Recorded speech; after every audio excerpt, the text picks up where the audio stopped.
आप सिर्फ एक उपयोग करते हैं, स्थगित करने का।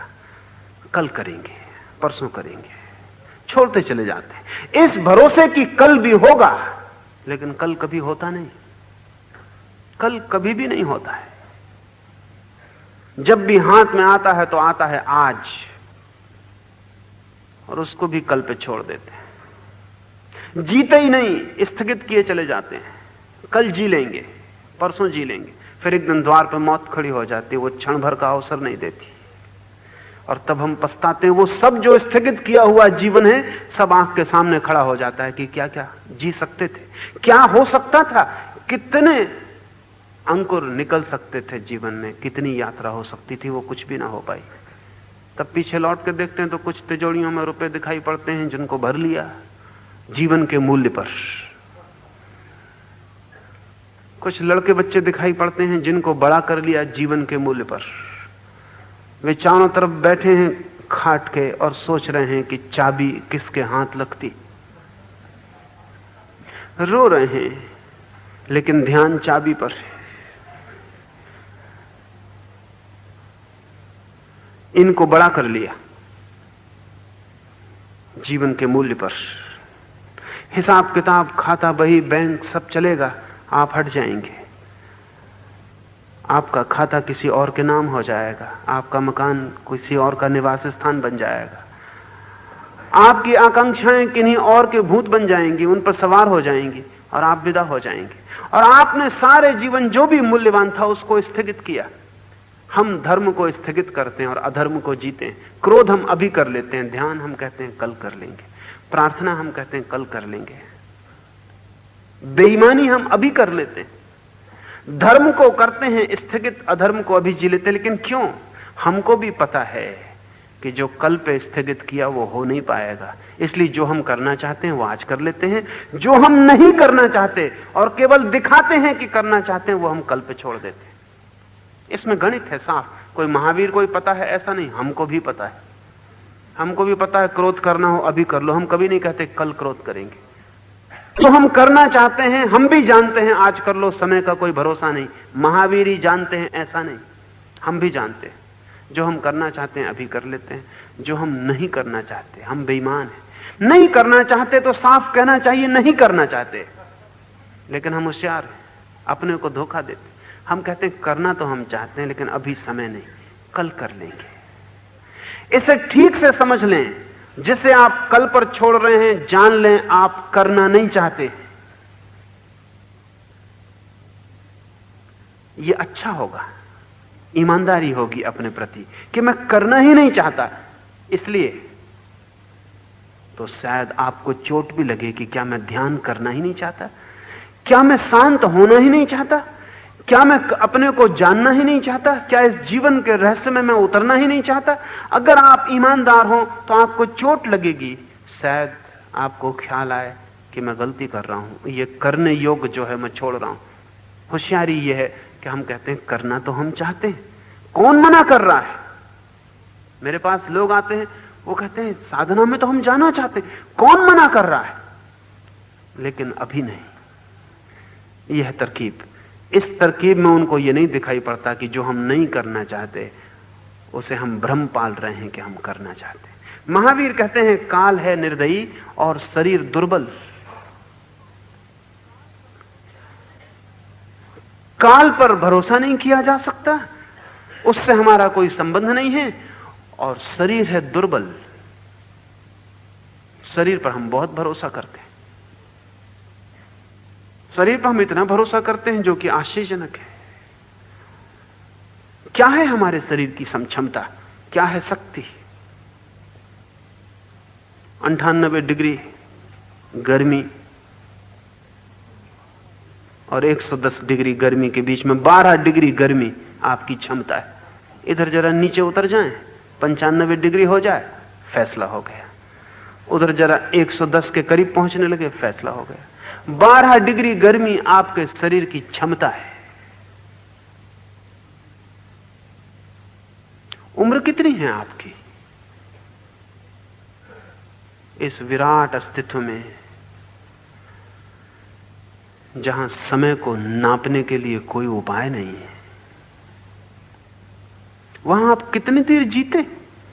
70 वर्ष, 80 वर्ष, कोई 100 वर्ष जी गया तो चमत्कार है। 100 वर्ष हमें बहुत लगते हैं। क्या है 100 वर्ष इस समय की धारा में? कुछ भी नहीं, क्योंकि पीछे है अनंत धारा जो कभी प्रारंभ नहीं हुई, और आगे है अनंत धारा जो कभी अंत नहीं होगी। इस अनंत में 100 वर्ष का क्या है अर्थ? इस 100 वर्ष में भी क्या करेंगे? वैज्ञानिक हिसाब लगाते हैं तो आदमी 8 घंटे सोता 24 घंटे में, 4 घंटे खाना पीना स्नान कपड़े बदलना उसमें व्यय हो जाते, 8 घंटे रोटी कमाना, घर से दफ्तर, दफ्तर से घर, उसमें व्यय हो जाते। 20 घंटे, जो 4 घंटे बचते हैं उसमें रेडियो सुनना, फिल्म देखना, अखबार पढ़ना, सिगरेट पीना, दाढ़ी बनाना, ऐसा 24 घंटे व्यय हो जाते। बचता क्या है इस 100 वर्ष में आपके पास, जिससे आप अपनी आत्मा को जान सकें, पा सकें? अगर आदमी की कहानी हम ठीक से बांटें तो बड़ी फिजूल मालूम पड़ेगी। A tale told by an idiot full of fury and noise signifying nothing. एक मूर्ख द्वारा कही हुई कथा, शोरगुल बहुत, मतलब बिल्कुल नहीं।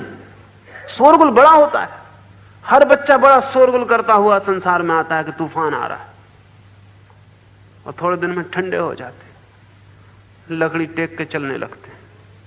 वो सब तूफान, वो सब शोरगुल, सब खो जाता है। आंखें धुंधली पड़ जाती, हाथ पैर कमजोर हो जाते, बिस्तर पे लग जाते। झूले से लेके कब्र तक कहानी क्या है, सामर्थ्य क्या है शरीर की? बड़ा कमजोर है। जरा सा बैक्टीरिया घुस जाए बीमारी का, तब पता चल जाता है कि कितनी आपकी ताकत है। गामा लड़ते होंगे पहलवानों से, लेकिन क्षय रोग से नहीं लड़ पाते। गामा टीबी से मरा। अब टीबी के कीटाणु कितनी छोटी चीज, आंख से दिखाई भी नहीं पड़ती। बड़े पहलवानों से जीत लिए, छोटे पहलवानों से हार गए। शरीर की ताकत कितनी है। बड़ी बड़ी बीमारियां छोड़ दीजिए, कॉमन कोल्ड से लड़ना मुश्किल होता। साधारण सर्दी जुकाम पकड़ ले तो उपाय नहीं, सब ताकत रखी रह जाती।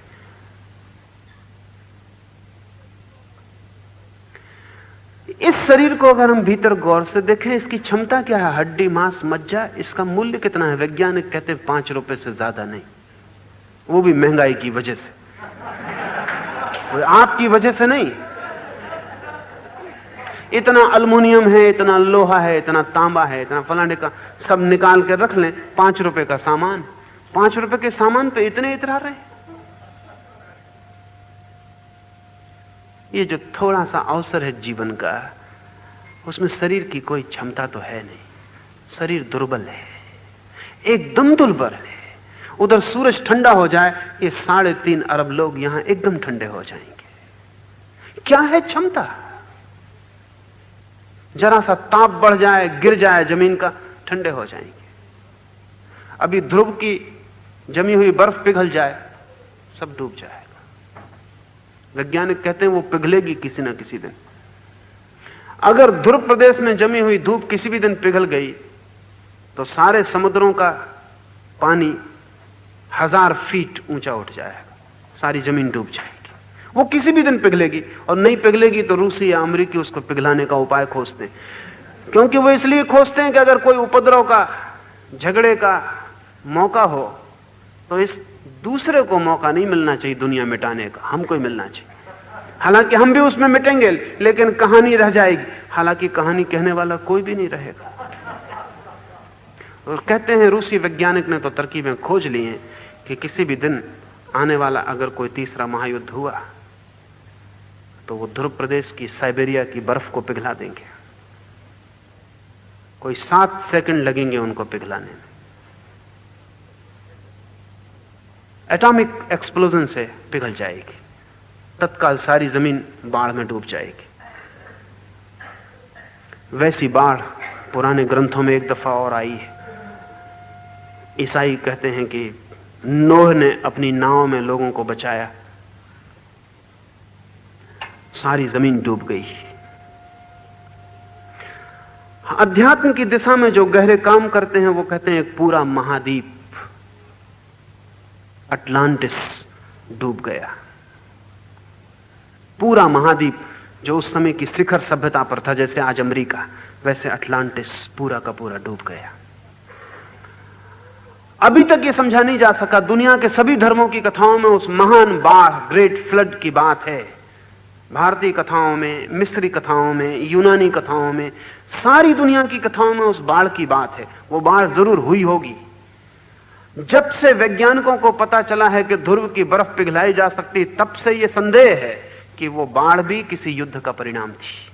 वो अपने आप नहीं हो गई थी। किसी महायुद्ध में किसी महासभ्यता ने बर्फ को पिघला डाला, सारी जमीन डूब गई। वो महाप्रलय थी। वो कल फिर हो सकती है। आदमी का बस कितना है। हिरोशिमा पर बम गिरा, जो जहां था वहीं सूख गया 1 सेकंड में। एक तस्वीर मेरे मित्र ने मुझे भेजी थी। एक बच्ची सीढ़ियां चढ़ के अपना होमवर्क करने ऊपर जा रही, रात 9 बजे। वो अपने किताब, बस्ता, बही के साथ सूख के दीवार से चिपक गई, राख हो गई। 1,20,000 आदमी सेकंडों में राख हो गए। उनकी भी आकांक्षाएं आप ही जैसी थी, उनकी भी योजनाएं आप ही जैसी थी। उन्होंने भी समय का बड़ा भरोसा किया था, उन्होंने भी शरीर का बड़ा बल माना था। वो 1 सेकंड नहीं रुकता। अभी हम यहां बैठ के बात कर रहे हैं, 1 सेकंड में सब रुक जा सकता है और कोई उपाय नहीं शिकायत का। महावीर कहते हैं शरीर है दुर्बल, काल है निर्दयी। ये जानकर भारंड पक्षी की तरह अप्रमत्त भाव से विचरण करना है। भारंड पक्षी एक मिथ, मैथोलॉजिकल पौराणिक पक्षी है। एक काल्पनिक कवि की कल्पना है कि भारंड पक्षी मृत्यु से, समय से, जीवन की क्षणभंगुरता से इतना ज्यादा भयभीत है कि वो सोता ही नहीं, वो उड़ता ही रहता है जागता हुआ, कि सोए और कहीं मौत ना पकड़ ले, कि सोए और कहीं जीवन समाप्त ना हो जाए, कि सोए और कहीं वापस ना उठे। काल्पनिक पक्षी है।